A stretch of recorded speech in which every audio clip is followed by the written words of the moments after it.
That's a great reaction. Wait, that's not bad.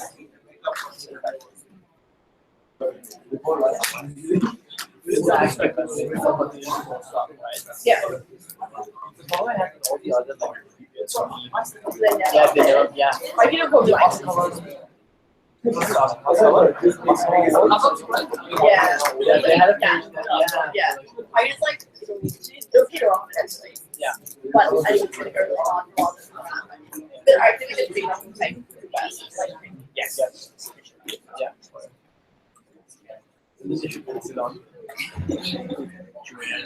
Yeah. I don't know if I'm the Australian one is run by a The idea one.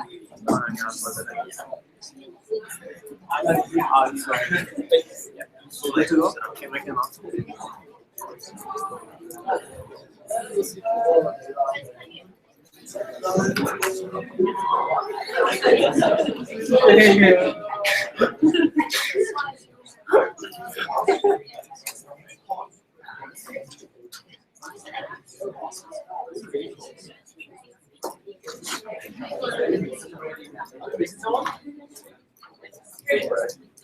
Oh, look at the last one. Yep.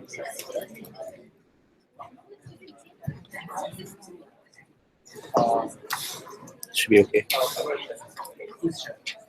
Should be okay. Edmond, congratulations on being appointed chair. Yeah. And somebody started.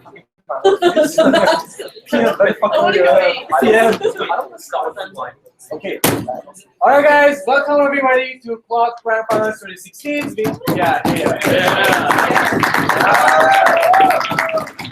Congratulations to all the teams for making it to the finals. And with no further delay, I'd like to invite the Prime Minister to start.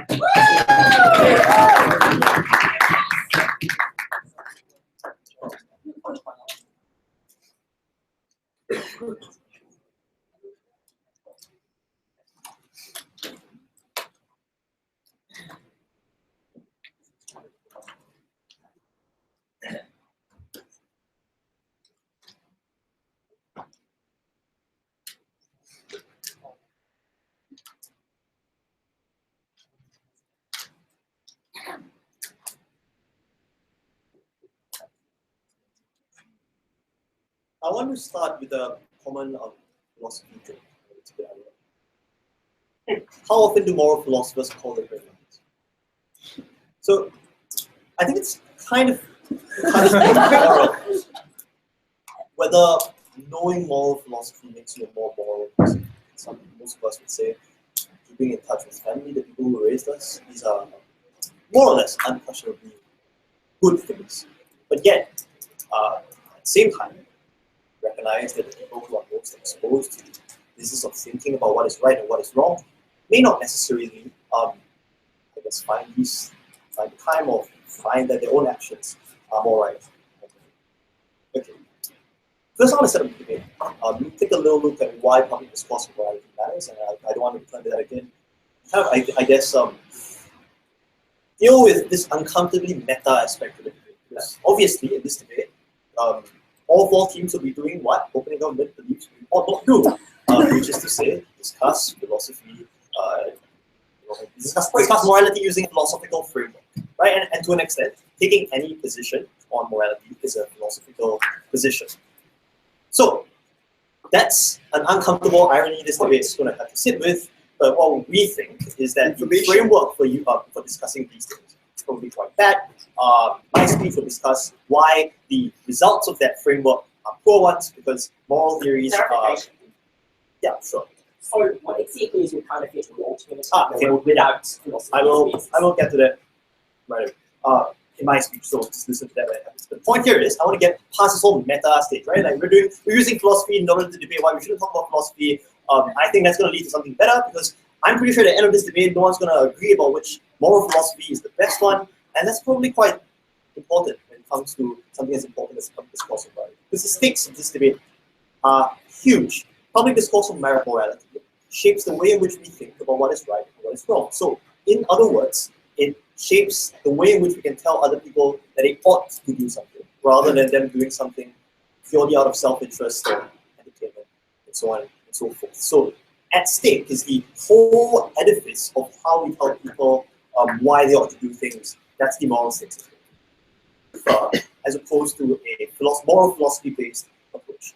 I'm going to start with an intuition or an assumption that probably is going to be put into a positive debate, but I think it's going to stand, because I think at the heart of most humans, we agree on some basic, very, very, very basic moral principles. So we tend to think that when someone expresses that they're happy, it's preferable to them expressing that they're in pain. We tend to think that when some that we do unto others as they will do unto us, basic things like the golden rule, thou shalt not kill, these things evolve across generations of two societies as the product of a giant experiment that has resulted in us learning some very basic codes of what it means to live with other people.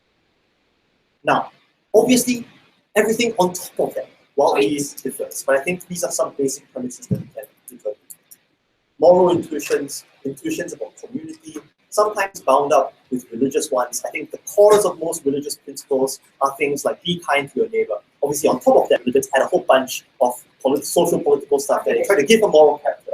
But I don't think that's part of the moral core, or what we would call an intuitive or communicative set of morals. The sort of stuff where you just feel like what you're doing is correct.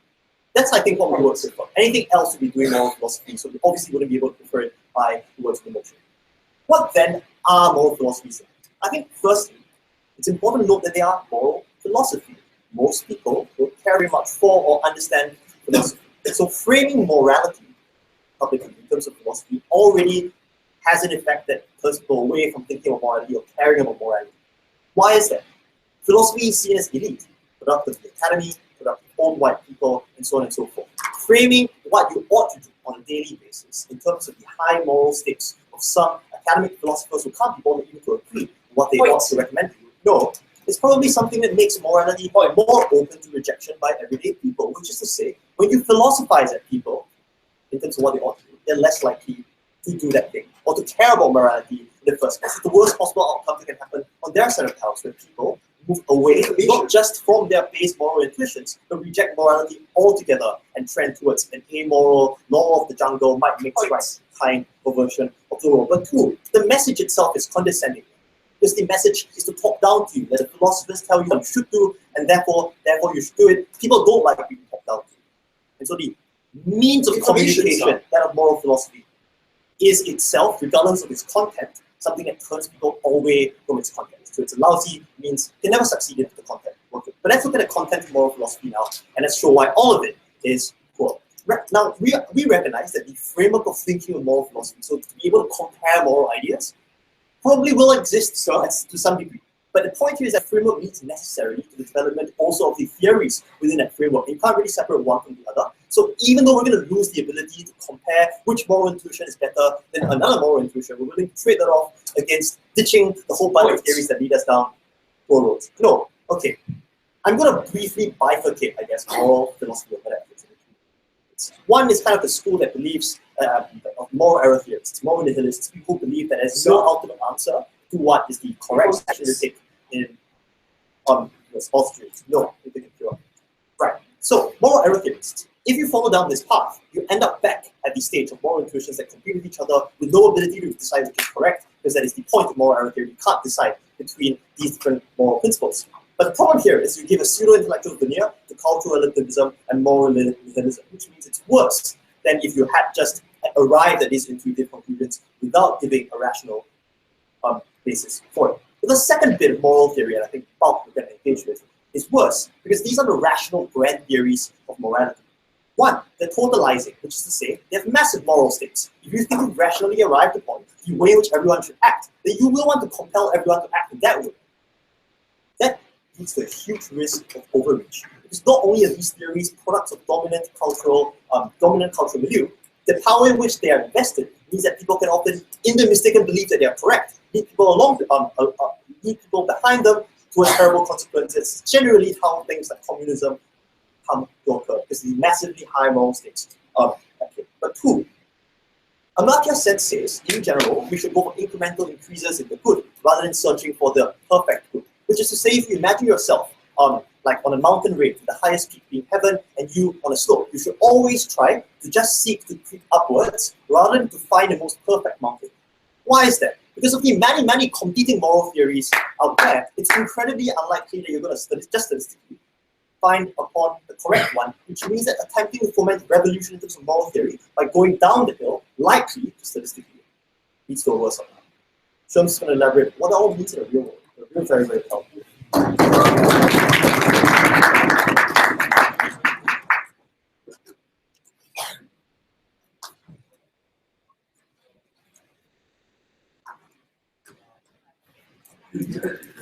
Thank you, Speaker, with speech. Now to start the debate for the opposition side, I'd like to invite the leader of the opposition. Here.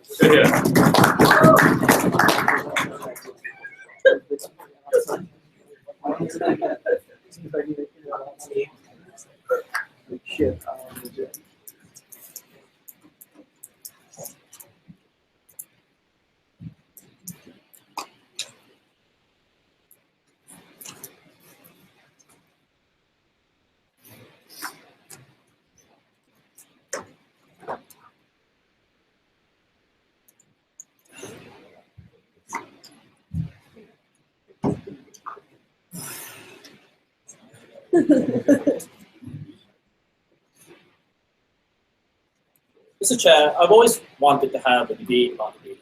And I think this is one of the few times in which I will try to avoid the drive to sometimes have verbal masturbation. I think this debate really requires this kind of ground, how important it is to include philosophy in the discourse about public morality.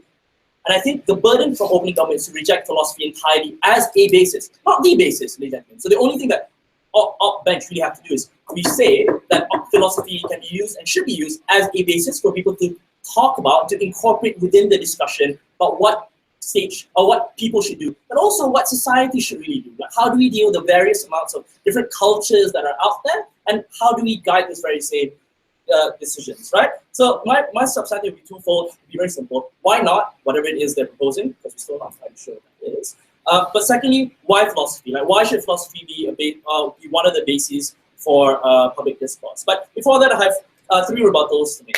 Like, one is this idea that humans have basic moralities. Like, this is an assertion that came from Jan. I mean, intuition is, funny enough, something that is a philosophy. Like, Hume himself said that that he is an intuitionist. But secondly, like, there's the belief that people are not tabula rasa. They're not blank slates. Like, that in and of itself is a philosophy. But we think more importantly than that is that if we believe that, then we think that it makes it difficult for people to resolve conflicts between one another, and that in the end, the final arbiter that government wish to have is probably the individual themselves or another power or another group to be able to take over that very same discourse. Secondly, is this idea that, okay, so this is engaging with Jan, right? He says people reject philosophy as a basis for 2 reasons. One is that it's quite distant, it's quite abstract, but secondly, they feel that they're being condescended to. Like, firstly, we think that it being distant is actually a necessary part of philosophy. The fact that people are able to talk about issues and talk about intellectual theories without necessarily being personalized is something that's absolutely necessary to allow a critique of not only society, but the very reason through which we are motivated to do actions. But secondly, to deal with the second part that people feel talked down to. We don't think so. We think philosophy is very much lived, and philosophers don't only do philosophy simply for the sake of itself. They usually do it with an eye to practicing it. That's why things like John Stuart Mill's like harm principle is something that's become a bedrock through which a lot of government policies are done today, like the idea that you should only really intervene if someone causes harm onto one another. They can't simply say that philosophy is a massive wank fest. Like, we think that philosophers always look to these ideas someday becoming, being incorporated within the average person and being able to understood, like these are the things that should guide society. Lastly, this idea that philosophy is a Western imposition. I think that segues is into my first substantive. But before yeah. Right. So, presumably in your work, the people who now decide the moral systems that govern the way we act are the individuals who are in the academy. Everyone else has no ability to contribute to that discourse. Why is that preferable than one, where people just exchange their moral implications? I think the problem with that is that, so obviously the point of that POI is to kind of say, well, there's some element of elitism, and we think that for the most part, if you look at modern societies today, people don't really have time to do the thinking. Like, people are struggling enough to make a daily living, and it's hard for them to be able to comprehend that there are larger moral and ethical frameworks to which we should make these decisions beyond simply living from paycheck to paycheck. So we think that if your problem is elite, then I think we need to acknowledge that sometimes, just like we trust governments to make decisions for us, we trust at least philosophers to be able to not tell us what to do, but at least be able to give us a framework through which we guide our very decisions, right? So what do we think will be the vacuum that will be filled should we remove philosophy from the public sphere? Two possibilities. One is religion. Two is the egoistic stuff, like people determine for themselves what they should do, probably based on an consequentialist basis. One, the problem with religion is twofold. Like I'm sure Bryan will extend a bit more on that. Firstly, the problem with that is largely centralized. Like, there is usually an authority from whom you cannot dissent,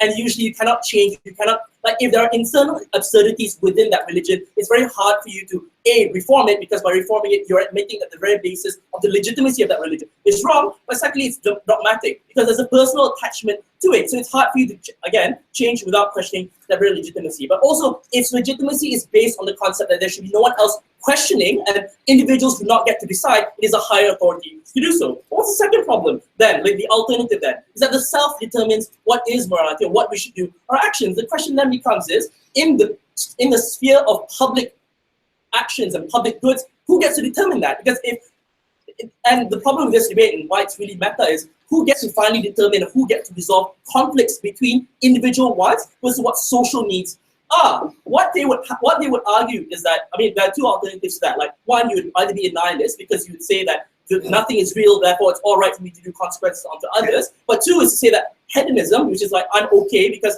like, I should prioritize my own pleasure, because there's no reason for me, or there's no moral framework from which I will care about other people. Lastly, so we think that's especially problematic, because it leaves a vacuum through which people can't really make decisions. But lastly, why philosophy? Three reasons. One is that it allows people to distance themselves and to be dispassionate about certain things. Like, it allows you a critique of ideas while removing yourself from that very equation. Why is that important? Why is that especially important in this debate? Like, the reason why that usually happens is because people can't make rational decisions or optimal decisions if they feel that they'll always be personally impacted. That's why, for example, therapists are not allowed to be therapists to, like, people they're related to, because they're unable to separate themselves from being in that relationship. So how this affects public policy is very simple, right? Like, when you talk about what the electorate or what the vast societies of people are, in terms of what this debate is about, public discourse on morality, people need to be able to reconcile, be able to decide, look, I've got conflicting priorities with my neighbor. How do we then move this to the next level and talk about how we should make these very decisions, whether it's on a utilitarian basis, whether or not it's based on a Kantian categorical imperative. But what's more important is acknowledging today where we are is that we have multicultural philosophies. Like, there's Chinese philosophy, there's all kinds of philosophies from all over the world. How do you resolve that? If they believe in the idea of the self, then those philosophies will necessarily be ignored. That means you ignore the various nuances about the different kinds of moralities that each individual has, because there's no method through which you can ultimately resolve that, because there's no, like, abstract or objective framework through which you decide everything. So, like, for example, if you're a Chinese person, you're like a Malay person in this country, you have different conceptions about what it means to be, like, a contributing member of the society, then the question then becomes is, should we then value the greater good? And that in and of itself is something that an ethical framework that philosophy enables people to resolve, we're proud to open in opposition.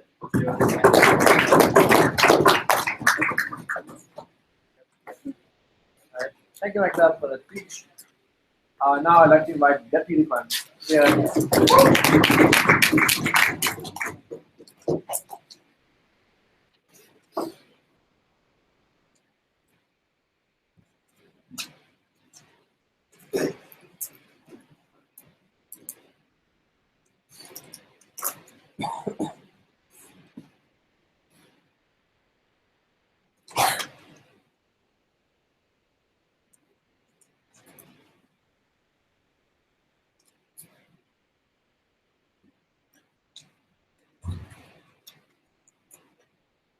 So earlier this semester, I took a course in meta ethics, and it was a really bad decision.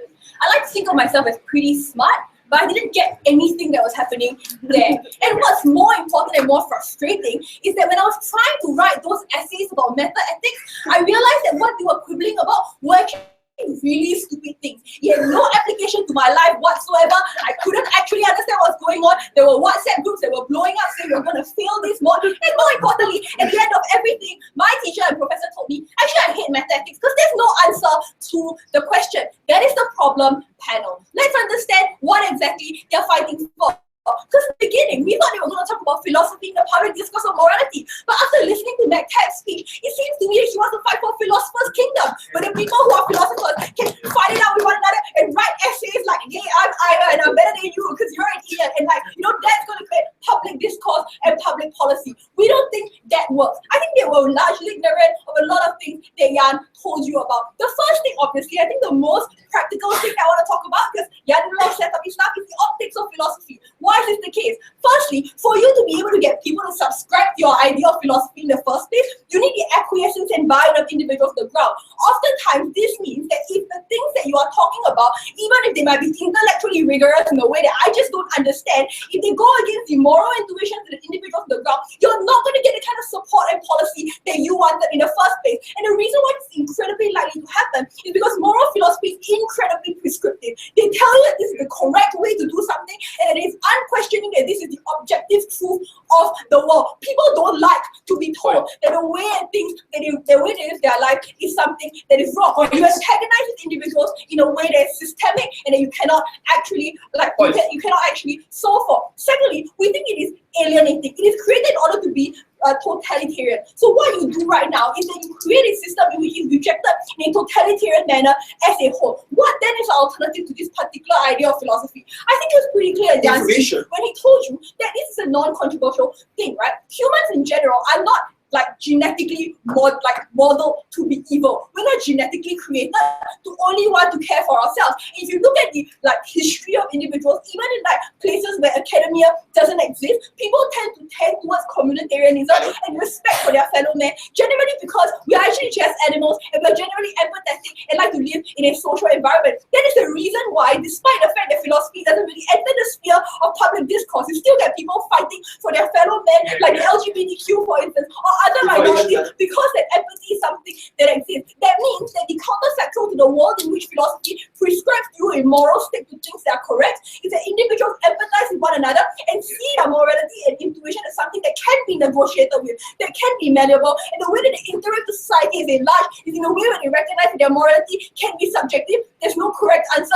They tend to change their ideas based on interactions and empathy with other people. The second thing that I want to talk about is this problem with philosophy as a whole in general. On their side, they want to raise the moral stakes of things that happen. They tell us that, for example, if you want to privilege utilitarianism, this is an incredibly bad outcome for people as a whole, because you instrumentalize individuals and tell them that this is the correct way in which the ends justify the means. To the extent to which you want to create models by which society are able to live by, utilitarianism tends to be one that is probably the best in terms of creating certain kinds of outcomes that you want, but doesn't respect the moral intuitions that we have. We want to protect people who are around us. I think the second problem is also this, that to the extent to which they tell you that things are definitely correct, you allow people to justify things like interventions, for instance, that create huge amounts of bloodshed on the basis of the idea that something is objectively correct. Because you tell them that they have to live by an objective set of rules on what is yes and what is no. No, thank you. I think that the alternative to this as well are the ways in which society is already tended towards trying to solve these problems via things like jurisprudence, for instance, where the law and the court tell you how to solve issues without attaching morals to it. So to the extent to which what they argue for or what they tell you is that there is something that is correct in the way society should live by, or certain laws society should live by. They don't prescribe these things to you via things that are definitely correct or wrong. They don't tell you these objectively things that are right or wrong, but rather like do it on the basis of like a malleable and subjective reality and a malleable and subjective morality that could change in the future. That's why we think there's a much better way that we can organize society. The third problem, I think, is that philosophy oftentimes has no answer to things that we want to actually deal with. So what happens at the end of the day is that you end up in a mess or a morass of people just debating issues without coming up with their own idea. This is bad for a couple of reasons. One, I think that oftentimes a large part of philosophy tends towards the precise hedonism and the kind of nihilism that they want to talk about, that people tend to subscribe to these ideas because the rabbit hole tells you there is no answer if you just privilege your own self-happiness. To the extent to which people have moral intuitions, they want to allow them to like interact with other people. We think that they oftentimes reject nihilism, but it doesn't happen at a point which we tell them this is a correct way to look at the world. Before I move on, I'll take closing. Do you support politicians or people in general using economics and economic theory in public discourse? Okay, so right? Like you think about it, right? It's just really different because like to the extent we can like teach you econs and like tell you and explain to you what economic theory is like, then there's something that's good. But we can't like simplify the economic system in a way that's easy for you to understand. The difference is moral intuitions can be gambled with. On your side, there's very little alternative. If you want to make it compulsory all university courses, please go ahead. Some people are going to fail. But the difference is that in philosophy, we don't need the philosophical like answers for us to be able to decide how we work. In fact, we can't even use them because they have no answers. What we can do is we can negotiate between the moral intuitions of each individual. And here's the biggest problem. I hate people who do philosophy because they're often the most privileged bunch. You seem to presume that philosophers are the most objective and will create right and wrong. That's just untrue. Philosophers themselves tend towards theories that come from the socialization of how they were brought up. So if you're a privileged philosopher, you're probably more likely to believe in things like non-cognitive intellect because you believe in your own intellect and you don't have to deal with the fact that realism where people like you have to like give up your resources to help someone who is poorer or like less privileged than you. I think that's a really bad thing. The last thing that I want to cover is this, the idea of rationality and how people can change and progress. Philosophy privileges this idea of rationality over the experiences of individuals. But like Maketab said, lots of people don't have the time to be able to access the veneer of academia that you are talking about. What you do is you cut out the experiences of the vast majority of the world from the ability to be able to engage in that public discourse in the way that these public policies should be created. And what we think that happens is that you lose out on the acquiescence as well as the input of people who have incredibly like important and equally valuable things to say about the way that society is being dealt with. Look, at the end of the day, we need to recognize something, right? Many systems are imperfect, and that's constantly trying to change them. But when you tell people it's the correct answer, you can't change anything. We think it leads to worse outcomes. We're happy to propose.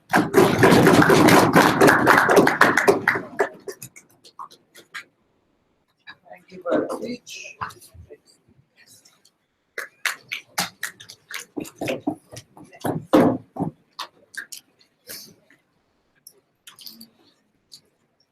Two clarifications. Clarification one. Philosophy is not just scholaristic academic philosophy. Philosophy happens when you're in a bathtub thinking about your life and why you're fundamentally living one where you only care about yourself. It happens in your daily conversation when you engage with your mother and talk about, oh, why should I care that your cousin died? Or why should I care that my cousin died? It makes you think about the reasons that underpin our conception of morality. Philosophy is popular, it's in our discourse, it's in our conversation. It doesn't only happen in Oxford, in universities, Monash, what have you in that sense.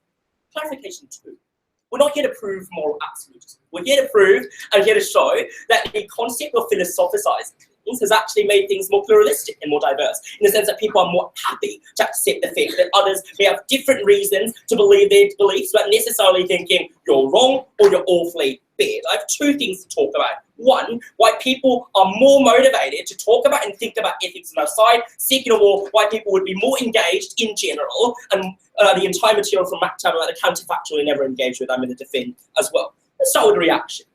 So first thing I wanted to say, you turn people away from caring about morals. Several reasons why that's just not true. First reason is Jan's speech, where he gave lots of reasons why people already have common sense principles that guide them and underpin the way they think about morality and already intuition cuts, etc. What's different between us and them, though, is we say, look, first order morality exists, right? Do not kill, do not steal. Cool, good things. We follow them in both sides of the house. Nothing changes. But this is what changes.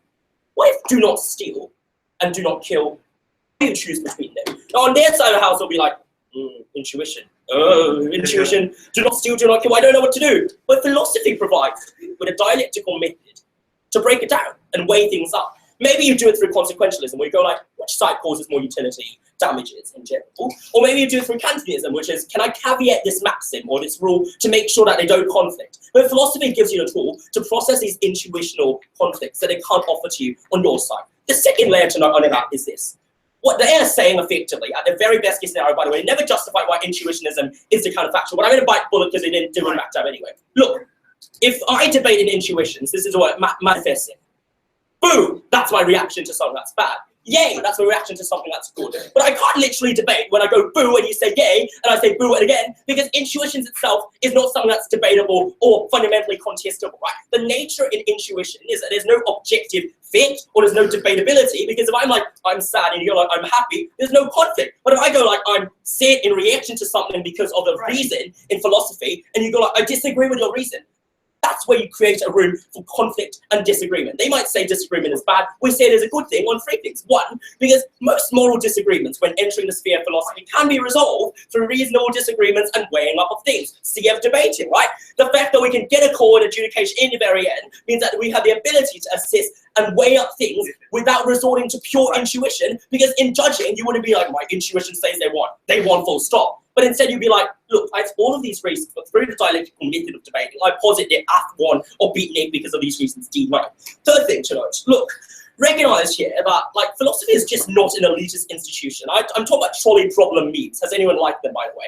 And also, I'm talking about Michael Sandel's justice. I'm talking about the fact that, you know, David Hume, John Stuart Mill, a lot of these people are not just elites living in government. These are people that talked and lived with people. Mahatma Gandhi was a philosopher.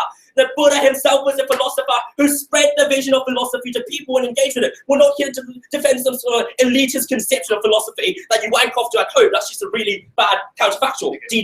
Look, better version of the argument then is, you get more discussion, more buy-in. Cool.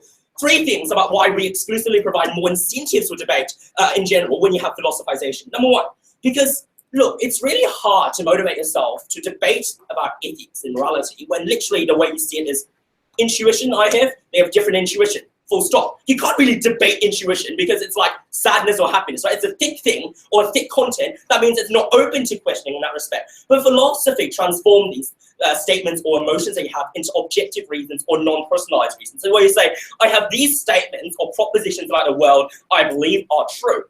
You believe they are objectively reflective, and then you start debating about whether or not you think it is, in fact, reflective or indicative of reality. That's where you create space for engagement. But second of all, in terms of optics, right, let's just recognize that this debate is not a revolutionary thing. We're not here to say that like we don't need to defend the world where no one cares about debating about ethics and morality because of all the reasons Jan himself flagged, right? There are still reasons why people disagree about morality. There's still incentive for them to disagree. The question is, how do you resolve that? And that leads me to the final or third thing under that incentive of debating and engagement. Before that, yeah, go on, Jan. Your team seems to think that our side of the house is to defend never using the faculty of reason. There are many ways that don't take on the veneer of moral philosophy, which is what you guys have to defend, such as jurisprudence, that don't attach reasoning to moral states. Jurisprudence is a form of legal philosophy. But second response to that is, let's be very clear here. Basis, right? Basis means it's a second order thing. It's a thing that guides the first order principles you have. We don't need to defend, you always think of philosophy every single day, every single hour. It's just that it is the basis that allows you to generate things like the almanac that John Stuart Mill said, to generate the second order, the first order principles that you use in daily life and daily language. But what we distinguish ourselves from them in is when conflicts arise. Intuitions can't be debated or resolved, but you can resolve things when people think of their own intuitions as reasons that could be questioned in a non-personalized way. Third thing to note here is only philosophy allows people to separate the individual personal identity from the actual content that they're negotiating in. Because intuitions or emotions or whatever CG decides to come up with ultimately binds what you say, what you think is moral, with what you think is personally moral from your own lenses, right? It's very difficult for you in any other sphere of discourse without this basis of philosophy to say, I'm happy to make concessions. I'm happy to say I might be wrong in this particular aspect. Because if for you to consider your intuition is wrong, is to question a fundamental tenet of your practical rationality. But when you have philosophy, it allows you to say, maybe in this particular segment, I think this reasoning might not be true. I will revise what I believe in. I will accept that there's something wrong with me without necessarily fundamentally fucking my practical identity over, for very simple reasons, because philosophy allows you to make statements and propositions without making that statement apply directly and immediately to you. It provides that vacuum space where you can assess and evaluate other claims and recognize that people have alternative claims that are equally legitimate. Final thing, which is important here. Philosophy is pluralistic and diverse. Chinese philosophy, Confucian philosophy, Muslim philosophy, Christian philosophy, Kantianism, Conservationism, all of these things are schools that you can choose to opt into and not. So there's like parties that you can go in and go not into. And therefore it posits to you that this idea we have to defend an absolutist, monolithic concept of academic philosophy is just not our burden, and I'm so damn proud to oppose.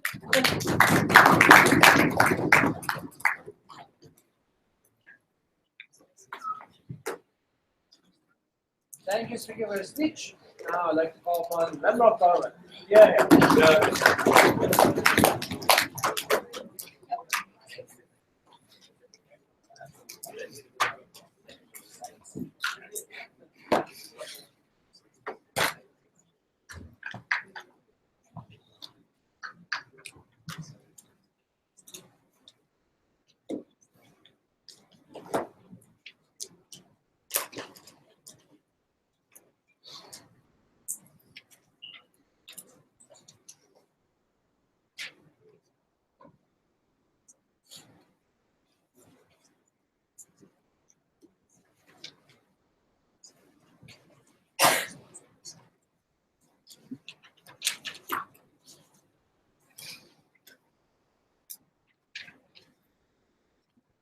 Everything has a philosophy. Intuition maybe have a school of thought that I haven't heard yet, but maybe that is a philosophy. The comparative for this debate is not whether intuition exists or not, but whether or not you label intuition as a school of thought inside of philosophy in itself. In other words, in ourselves, you can have intuition, but you don't label it as philosophy. You can have Buddhism, which is a way of life and not philosophy. We think rational decision in that way can still happen. But what CJ will tell you is that why the labeling of philosophy in itself, this attach the middle class, the one who should have make a rational decision, the one who should have morality and always question morality, will not happen, and why that is particularly bad for the humanity in general. Two issues I'm going to bring in these debates. Firstly, why do I think that human beings will still be able to have a better conviction of interest like what Bryan wants you to have? Three things. Firstly, they tell you about, you know what if killing and stealing become a conviction inside of your daily life? The first question would be, how on earth Bryan will have the time to think which kind of school of thought that they will have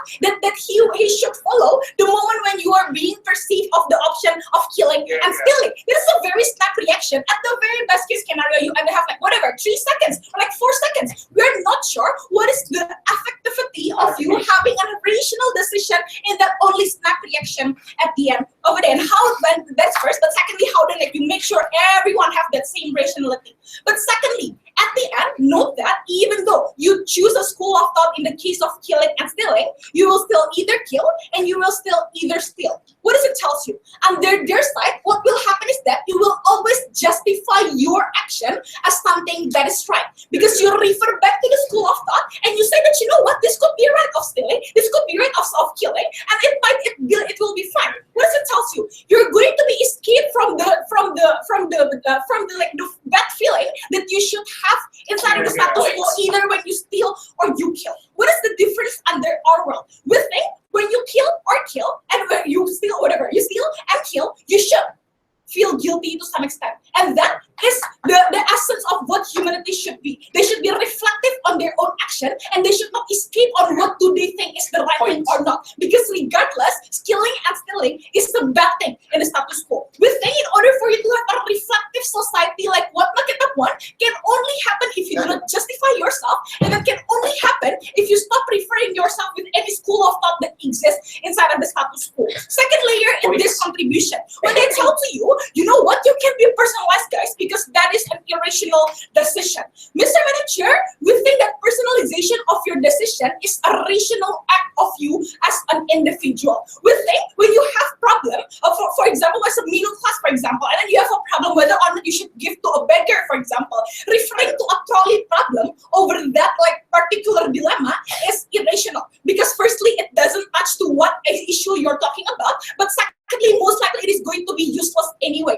We think rational decision happens when you can see in the ground level, on the personalized level, on whether or not you should give this or not towards the beggar. We think that that is a rational decision in itself, and they have to defend to you why is a personalization is something that is irrational, because there is something that is innate to human being at the end of the day. Thirdly, when they tell to you, you know what, it will be good at the end because it will have a diverse option inside of philosophy. Option inside of philosophy is what will going to create a division in society and their world, because that is the only way for you to feel the urgency to defend your school of thought, and in consequence will also clash to other school of thought. We think at the end it will be at the very best case scenario the same with the existence of religion, which causes others peace anyway, right? Because they feel like they are the one who is right. Edit my timing. And moreover, we think that if you compare that with the innate ability of human being to be able to have like intuition, we think that is going to be better. My contribution, secondly, no timing, seriously, okay. Firstly, my second contribution, why do we think that philosophy is an elitist concept, that this mental human responsibility to be able to self-reflect to themselves? What Bryan Wong cannot say to you is that, you know what, philosophy is not an Oxford thing. That is an Oxford thing. Why? Because when I'm poor, Mr. Madam Chair, you're not going to label your problem as a trolley problem. It is just a problem because you're hungry and you will not be able to read all the books, because I don't even want to read that books, Mr. Madam Chair, because that is so confusing, right? So they cannot tell you that that is not an elitist concept. It is. But what is the problem? When I, as middle class, do not feel the incentives to engage to the discussion because I'm being excluded, that is when I also disattach myself from the concept of morality. Why does this happen? Because when you are not being included in the discussion, you don't feel that you need to justify yourself. Thank you. You don't need to feel that you need to justify yourself in the case of morality. What will happen is that as middle or lower class, you will stop questioning your morality. This is when, for example, you're going to commit to animal cruelty because you never think what you should do as human being. Or that is when you also pollute the environment because you never think on whether or not it is a moral thing to do or not. We think in an aggregate number, this hampers the construction of morality in itself. Not that the only way for you to be able opening. This debate is about public conversations and morality. How does society resolve moral dilemmas like the death penalty debate simply based on intuition and not on philosophy whatsoever? Yeah, well, why is that? But I don't get it, right? But again, but even if you use that school of thought in the status quo, the death penalty debate is still ongoing. And you know what? There is no end to it, so it will be the same anyway. But more than that, why do we think that this attaching the middle class is better than an aggregate number? Because the only way for you to gain the maximum benefit of morality is for everyone to be able to agree upon it and act upon it. The reason why, for example, it is very hard for you to even stop the war in Syria or Aleppo, for example, is because not everybody agree upon you, because they kept telling and they kept justifying themselves that maybe the war is justified, that maybe it is necessary for us to go to war and still engage to the war. We think you cannot gain the maximum benefit if someone can still have all this objection toward them. What our world will look like? We think our world will look like that these individuals might to some extent disagree with each other, but at the very least your innate human capacity to be able to help someone will most likely prevail, because you have no other way to justify it otherwise to other school of thought. That is the very minimum benefit that Crusade wants you to believe in. Very proud to propose.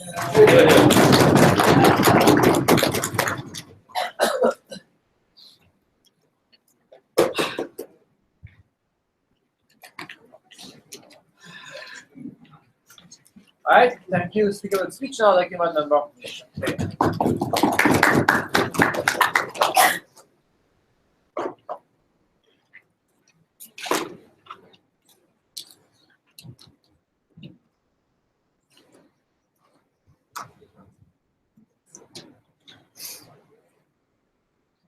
Okay, in closing our position, we're not fairly sure what's going on, but given that, I think our predominant strategy is to focus on the human impacts of this debate. So much of this debate has been about telling people what they ought to do.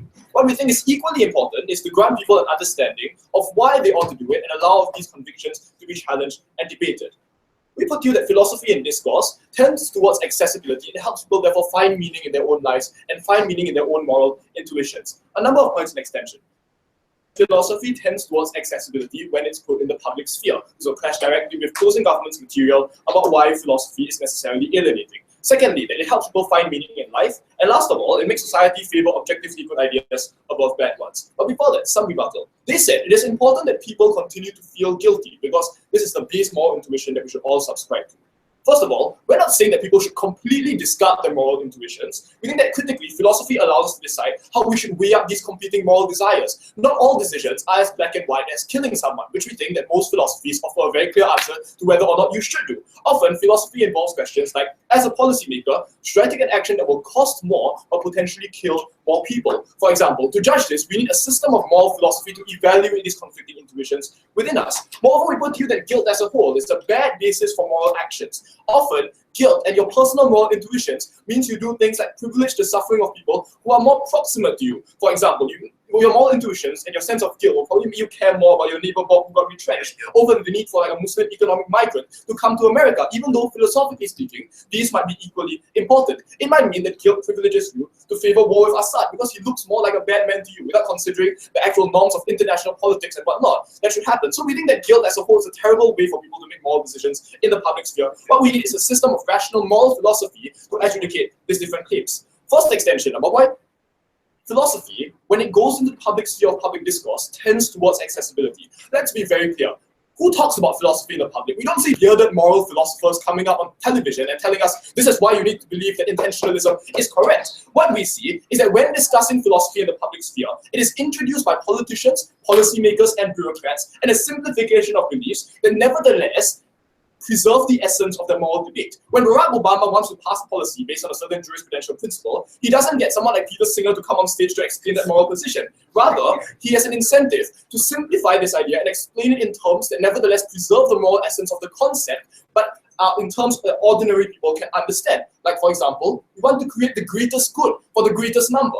Like, for example, human beings have dignity because we have autonomy and we have freedom. These are concepts that politicians have an incentive to create and nevertheless preserve core philosophical premises. So critically, when introduced in public discourse, there's a strong incentive for politicians to make philosophy accessible. This is exactly the same as economics. Arguably, economics is quite alienating, even though it is nevertheless important to the way people lead their lives. What is important and what the role of politicians is, therefore, is to simplify this position to make it more amenable to ordinary people. Even if all this isn't true, we think there is a movement within philosophy now that seeks to make it more accessible to people. Like, for example, a move away from critique back to traditional criticism. For example, schools of thought such as post-deconstructionism, or whatever you call it. I'm not that sure myself, I'm quite confused. But we think that there is a strong movement in philosophy to make it more accessible. On the comparative, however, given that closing government never contested the fact that we could use intuition and religion in particular as a form of reasoning, we think that these are far more inaccessible because things like religion or other forms of deriving moral intuitions often are locked in things like academic debate about the mind-body duality. For example, public discourse in the absence of moral philosophy could potentially, we're not saying it definitely will, but could potentially be dominated by people like religious leaders, like rabbis, other privileged scholars who dominate this discourse because they have studied religious texts due to their privileged upbringing. It is not clear to me, therefore, that this is necessarily what's better to preserve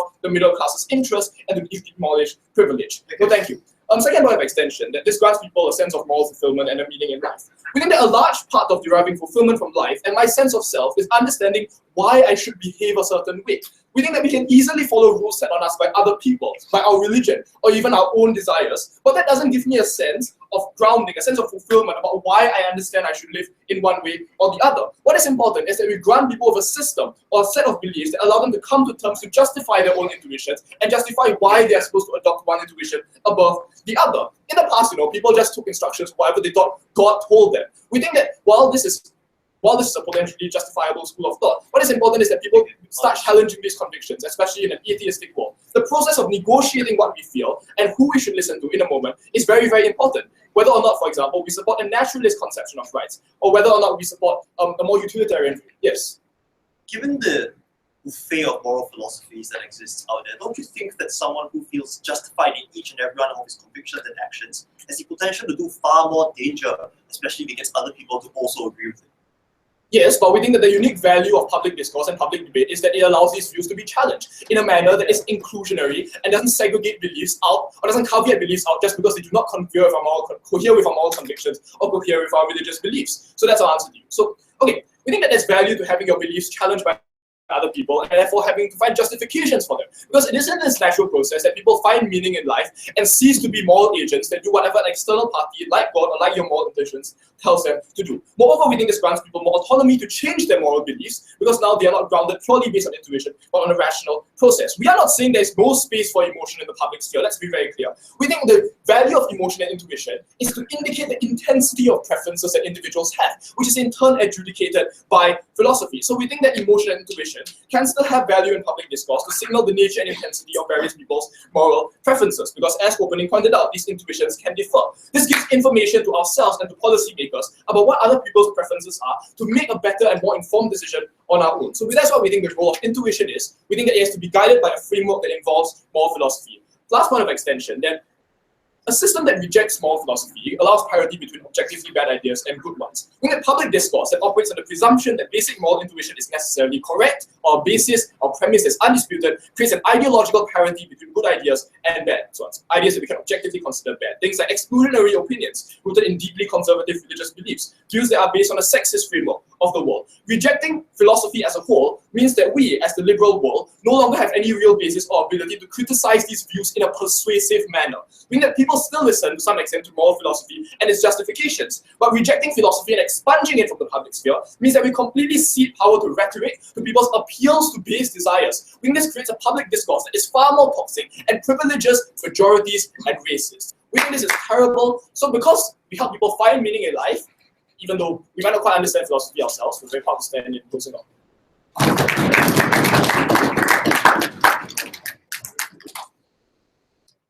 Thank you, Speaker, for the speech. To conclude the debate for Dhamodaran Sai, now I'd like to call upon Raul Whip.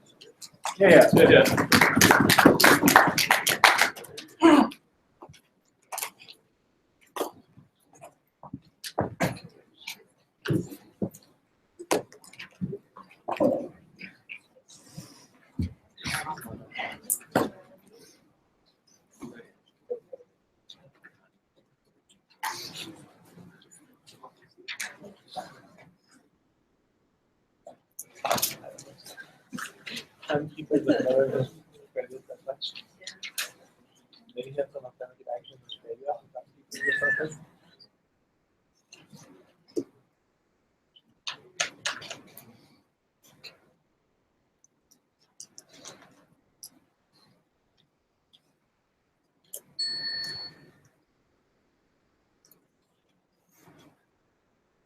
Ladies and gentlemen, we don't really understand why a meaningful life is a metric to judge whether or not a public discourse on morality is important. Because a meaningful life, the end goal of creating a meaningful life is a very individualistic end goal that we don't think is justified for you to have in this debate. Because the end goal of what morality is to preserve humanity and to preserve the value of human beings as much as possible. That you can only create by having everyone being inclusive as much as possible and by creating a more inclusive narrative of what you need to do as a human being, as opposed to their side, where you create a different school of thought that people can conveniently opt into. So I have two things in my speech. First of all, how do you get a better conception of morality? Because that's the end goal of this debate. But secondly, how are people going to engage with the public discourse on morality to begin with? Because that's never been contested by that side of the house. So firstly, how do you get a better conception of morality? Let's first ask this question.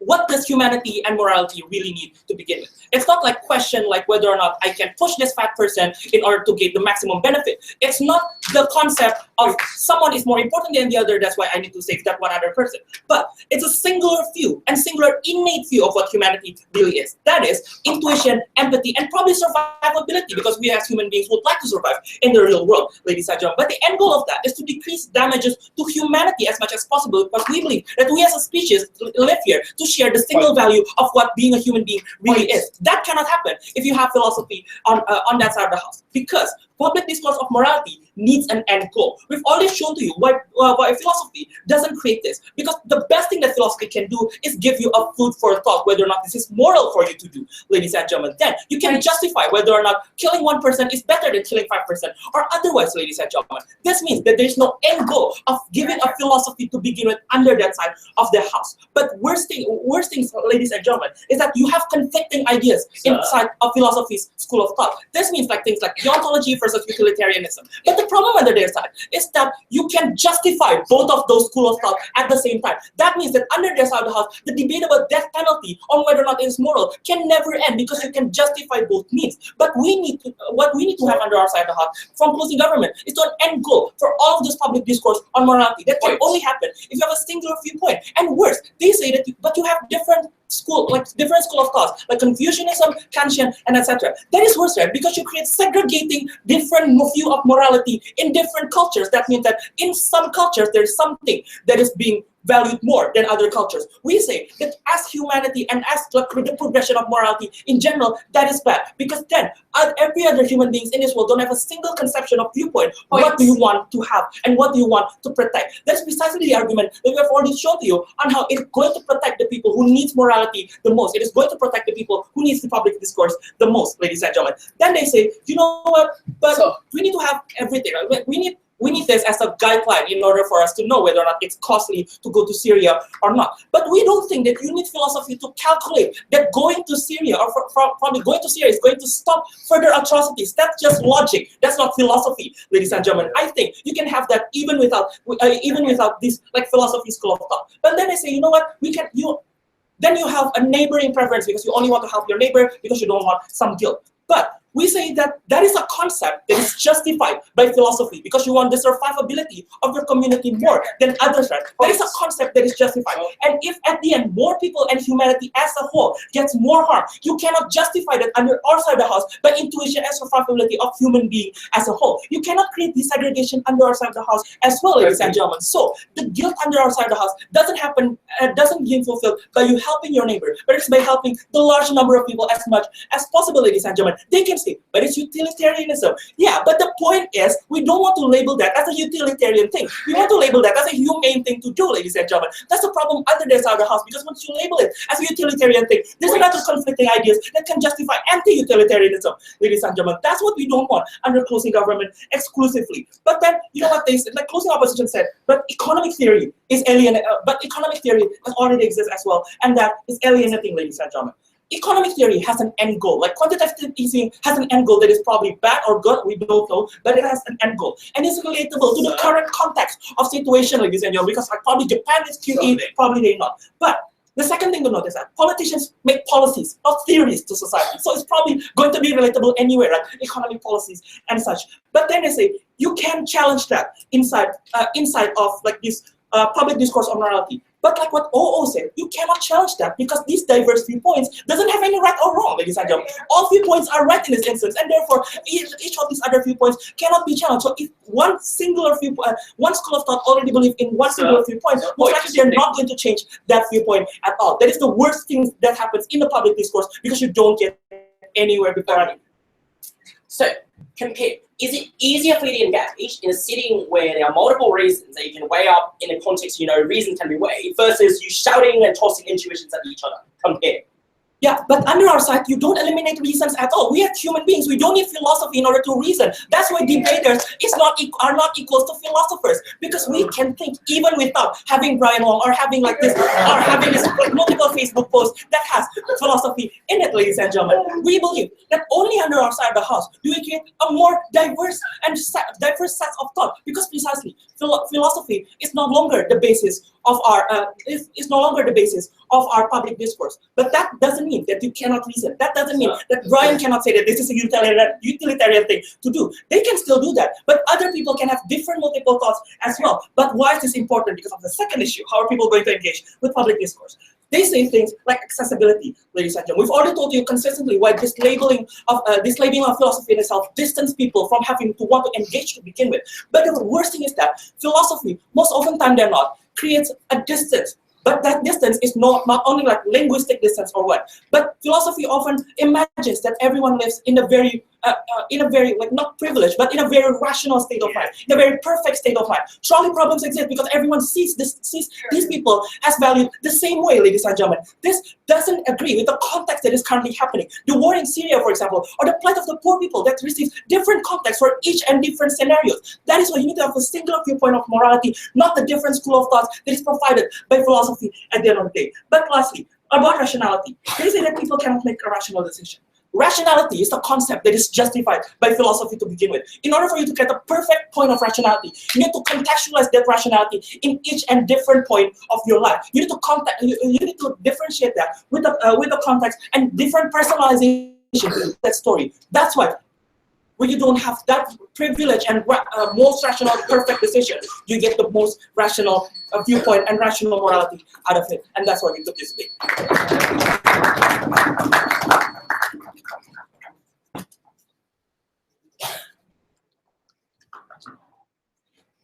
Okay, thank you, Speaker. To switch now to end the debate, I'd like to invite the opposition whip. Yeah.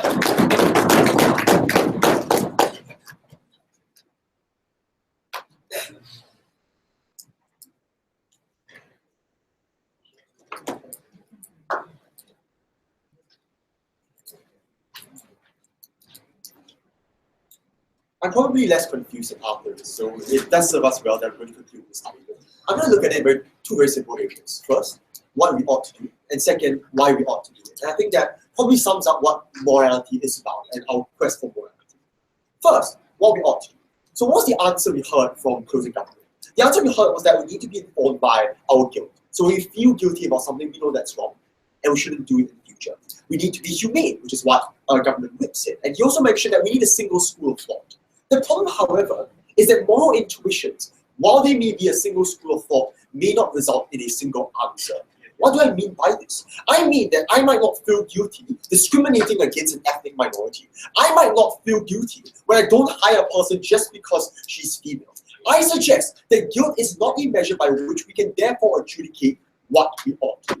And that's why Arthur's extension is particularly powerful, to which we heard absolutely no engagement coming from closing government.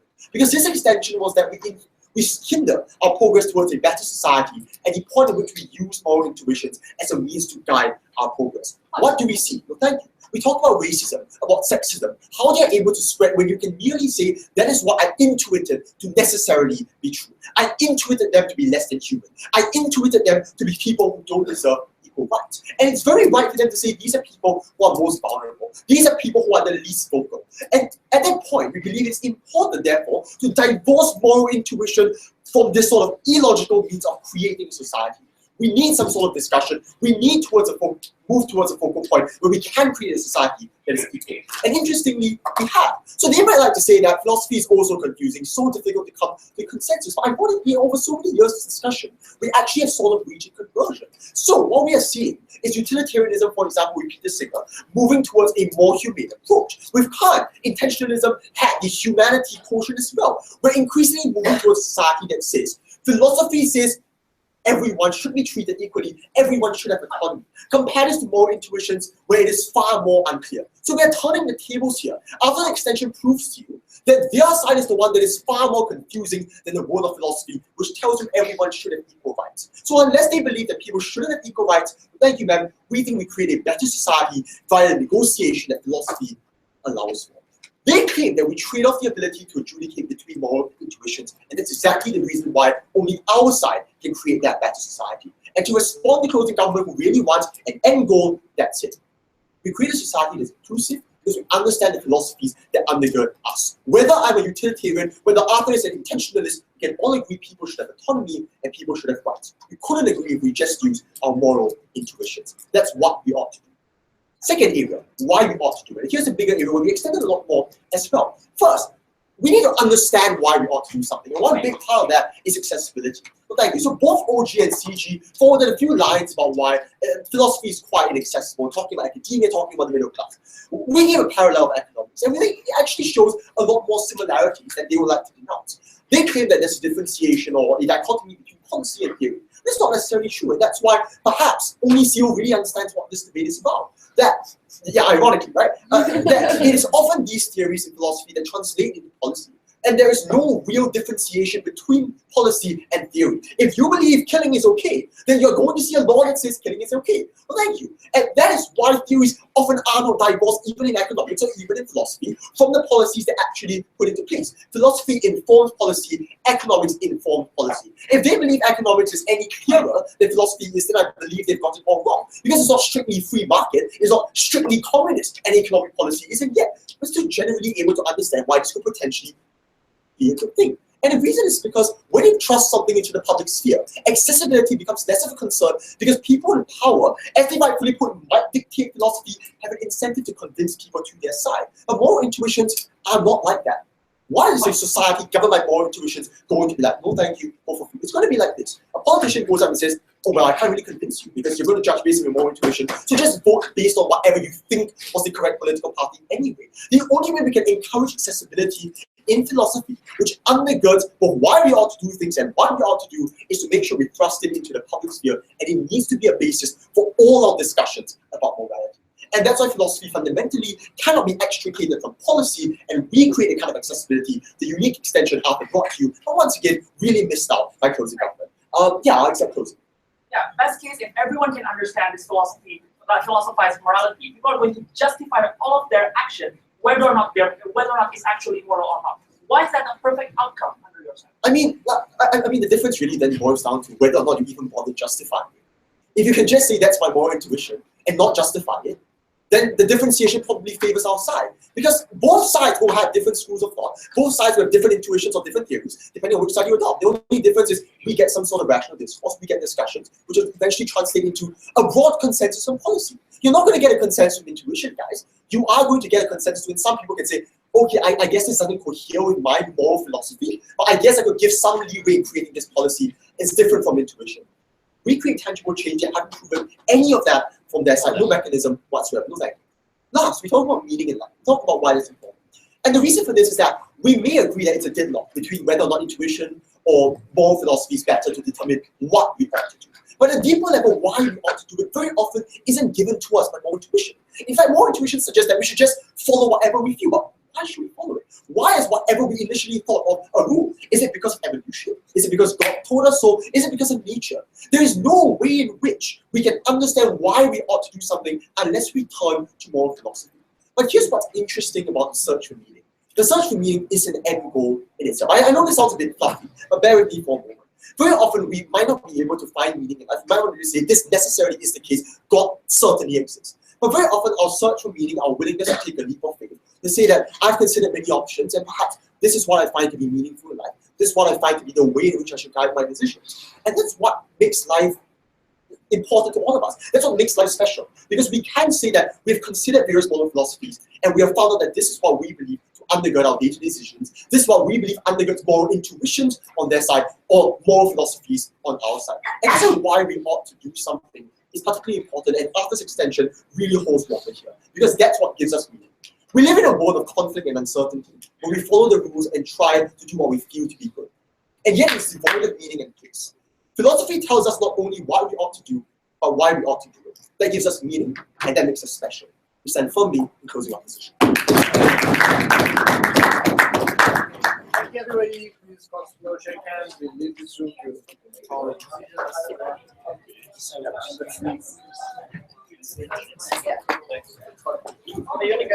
we can go upstairs. Yes. It's not a pleasant area, it's like an area that's not cold. Sorry,